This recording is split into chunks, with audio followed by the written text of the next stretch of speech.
Welcome to Telling It Like It Is. Today we're going to do a little NFL over-unders. Before we get to that, though, I want to give a shout-out to Esports South Mountain basketball community. Doing a great job. Great cornhole tournament. Raised a lot of money for the team. Want to thank Mr. Janowski and all the parents for really getting it organized and getting them to have family and friends show up. Great cornhole tournament. It was greatly appreciated. So shout out to them. Funny thing when you're looking at these NFL over-unders, got my Chris Carter jersey on. All he does is catch touchdowns. That's right. Chris Berman. So the funny thing about the over-unders is when you look at the numbers is I almost feel like it's a bunch of gutless people in a room. I mean, are you telling me that no team is going to win? Only one team has a chance to win 13 games this year when we've added an extra game. Now, if you want to say the NFL season went from 16 to 15 games, I'll hear that out and say, well, it'd be hard to go 13-2, but we added an extra game. And so since the rate of tie is less than 10%, far less than 10%, wouldn't you think that adding an extra game, half the teams in the league are going to have one more win than a normal year? So you're telling me that, all right, maybe if Tom Brady and Josh Allen and Mahomes get hurt, there'll be nobody to win 13 games, but to only predict that one team wins 13 and one team is set at 12 is kind of crazy. I don't know if they fully realize 17 game schedule. So you're going to get 16 more teams at one win and 16 more teams at one loss, unless, of course, they tie in that 17th week. But again, a tie is far less than 10% of the games. So it's just a crazy, cowardly situation. Training camps are underway. It's August 12th. Yesterday was my son's 22nd birthday. Shout out to him. And, training camps are underway, and Aaron Rodgers has only cried a couple of times this week.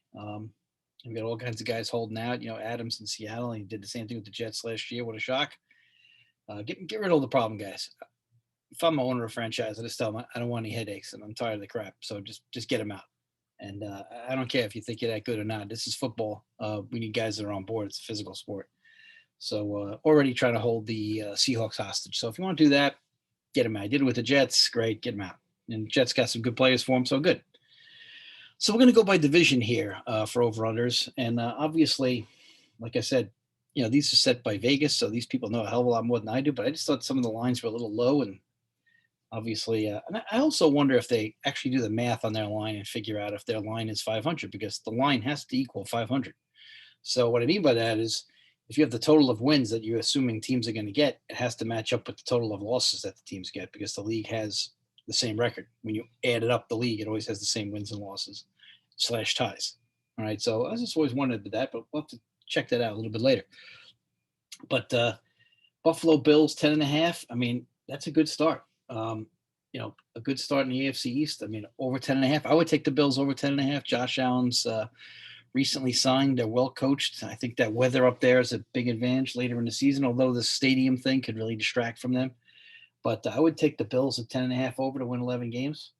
Miami Dolphins, 8.5 wins. So the Dolphins going to win 9 games. I thought they kind of lost a little love for Tua, but they got them some weapons here. So I'm thinking that maybe the Dolphins wouldn't be a bad pick in that division to get 9 wins. But then again, I expect the Pats to bounce back, and I expect the Jets to be better. So if you put my life on a line, I would go with under for the Dolphins, just because I think the division's improved a little bit. What else we got here? New England, 9.5 wins. I would say 9 wins. So I would pick New England under for 9 wins, and I would think the Jets would be under for 6.5 wins. So I would think that the Jets would have 6. Although I think the Jets are going to be vastly improved. So that's the AFC East. Let's scroll down here. Sorry to keep looking away, but I want to make sure we keep this on top for you here. Baltimore Ravens, 11.5. Well, we got to see what happens with the vaccine. If the NFL actually has something with Lamar Jackson and Kirk Cousins here, we'll have to find out. But it's okay for guys to go to camp who not catch as much scrutiny. If you're going to tie a person with 22 assaults to a person not getting a COVID shot, when nobody had the COVID shot last year and we survived the season. So I don't know. That's just me, but that's our. If the media, which is just insane these days, likes to have something that has the agenda that they like, they have their selective issues.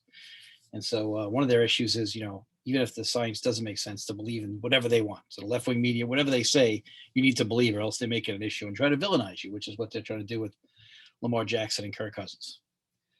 So if the media gets off their back, I would take the Ravens for 12, but I think that's a tough division. So that's 6 games right there in that division. So if I had to go, I'd say the Ravens win 11. I'd go under. Bengals 6.5 wins. Again, really rough division. I have a Bengal. One of my players is a Bengal fan. Uh, my Vikings open up with them on the road. I would go under for the Bengals just because the division is tough, not because the Bengals are bad. Okay, then we go Browns, 9.5 wins. I think the Browns are going to be better than 9.5 wins. I think last year really got them on board. I think even now Beckham might actually show up and play hard. Maybe we'll find something out of him. I think the Browns will be over 9.5 wins. Steelers 8.5 wins. Oof. I mean, Ben. Is Ben gonna get it done? I mean, I don't know.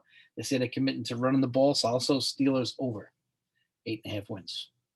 AFC South, Houston Texans 4.5 wins. This is going to be a popular pick. This is going to be a great pick for your knockout pools every week to try to figure out who the Texans are playing. Who knows what happens with Deshaun Watson, but I can't imagine anybody's going to take that kind of risk, and we don't know the legal ramifications surrounding these assault charges. I'm sure, I'm not sure how many of them are accurate, or all 22 accurate, or none of them accurate, or 10 of them accurate. Who knows? We're going to find out eventually.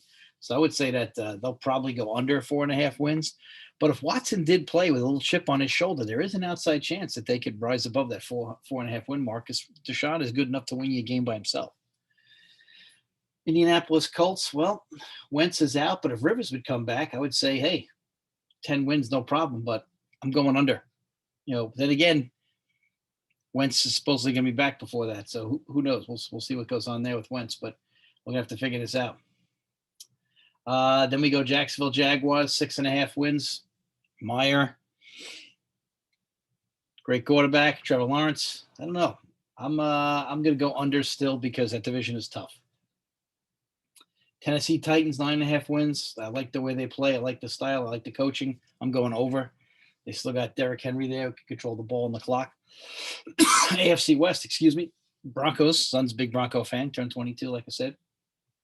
Over 8.5 wins. I gotta go with that. I got to go with them being under 8.5 wins. Maybe getting 8 and 8, 8 and 9 would be a good year for them. But then again, this year they get stud back, unless there's some late trade, which I doubt. Las Vegas Raiders, 7.5 wins. I was a little shocked by this one. I thought they had a pretty decent team. I'll go over with the Raiders for 7.5. Chargers with the quarterback getting better. He had an excellent rookie year last year. But 9.5 wins, I don't know. I'm going 9. I'm going under for them. Chiefs, 12.5 wins. I'm going over unless they get a major injury. I would think the Chiefs could definitely get it done here. Dallas Cowboys, 9.5 wins. Dak going for a second MRI today. Not sure how that's going to work out. I think that division is so averagely bad, if that's such a phrase. Giants, 7.5. I think they should be able to get over that, but who knows? This division is weird. Cowboys, I think, are going to go under because Dak doesn't seem to be healthy. Eagles, 6.5 wins. Jalen Hurts, we got to see what happens to the new coaching staff. I think Jalen Hurts is a winner, so I think they're going to go over 6.5 wins. The Washington football team, or the Swamp Dwellers, which what their name should be, 8.5 wins. I don't think they're going over that. Last year, I think it was a little bit of a fluke. I think they go under. My division, the NFC North, the Bears, 7.5 wins. I think Andy Dalton's very competent, but I think there's a lot of pressure on Nagy this year. I think there's a shot clock on his job, and I think there's a tremendous amount of pressure. I don't think they're going to make it. Lions, that could be a convenient pick on weekends as well for the knockout pool. This is one of those teams that we're all going to be looking at to pick. 5.5 wins. I think they're going to go under. Packers with Aaron Rodgers. They didn't put them on the board. I would say the Pack would definitely be an 11.5 if they were with Aaron Rodgers. I think they'll definitely be better than that. The Viking number is very low. If you're telling me the Vikings aren't going to go 9 and 8, you got to be kidding me. This team has shored up their defense. We did a great job last year playing defense towards the end of the season with 8 non-starters back and playing with only 3 original starters and losing pass rusher after pass rusher. So they proved last year how good a coaching staff they have to get the record that they even got. So I'm going way over. I mean, I'm not trying to be a homer. I guess we're not a homer here. I'm telling you like it is. It's a big commitment of mine, but we're going over 8.5 wins. NFC South. Falcons is a wild card here. 7.5 wins. Yeah, that's a tough division. I got them going under 7.5. Panthers, Christian McCaffrey. Hopefully he's back. Sam Darnold, who I'm rooting for just because I felt like you got a raw deal here. I got to go over for Carolina Panthers. They're going to get 8 wins, I believe. New Orleans Saints, 9.5 wins. I think there's a team that's going to take a little step backwards, but winning 10 games would be a little step backwards. I think 10-7 would be a step backwards. I think the Bucks staying healthy will be better than 11.5 wins. I think they'll get 12 wins. So I picked them to go over. Arizona Cardinals, 8.5 wins. I think this team will be better than that. They had some wild rides there last year. I think they'll be better. J.J. Watt's in the locker room if he plays football instead of being talk about him every week when he's never on the field, which is a little bit mind-numbing to me. Rams, I think, will be over 10.5 with Stafford. I think they're a real legitimate team to come out of the NFC, just like the Bucks and, of course, the Packers. And I think the Vikings are too. San Francisco 49ers, I think they're going to be under 10.5 wins. I think that number's a little high for them. All right, Garoppolo is good, but I don't know. I think Trey Lance going to start some controversies with the cute quarterback thing. I think, like, the minute the kid doesn't have a good game, kind of like Cousins, people will be yelling, which I think is a problem in itself. Seattle over under 9.5 wins. Oof. I think Seattle, until they address all their problems on the lines and things, I think they're going under. I think they're definitely going under. So, with that said, those are all those different teams there, and you have to check out the playoff format, which we'll talk about once we get to the season previews. And again, if anybody is a fan of a obscure team, I live here in New York, so if you're a fan of an obscure team like the Seahawks or, say, the Panthers, hey, you want to come on, I'll send you the questions in advance. We'll do a season preview. If you're into it and you really know your stuff, we'll ask you about your special teams, your offense and your defense, your schedule, and we'll ask you about your Mount Rushmore of your favorite players, and we'll go from there. Yes, I'm really looking forward to it, and it's going to be great. It's going to be a great NFL season. We're all pumped up. Just a short little spiel today on the over-unders. And during this time, I think Aaron Rodgers probably didn't even complain about anything, about how he's mistreated and getting over $40 million a year when he didn't put the ball down and run it in like some other QBs would. But, maybe he hasn't cried these last 20 unders for everybody. So we'll see how it goes. And we'll be back soon with the previews. It is August 12th, so we'll be doing the previews real shortly. We'll be doing division previews as well. And I'm looking forward to it. Remember, follow us on Spotify. We'll also have the video on YouTube, but if you don't want to see my gray hair, then you can listen to us on Spotify or iTunes, and you can find us out. Stay well.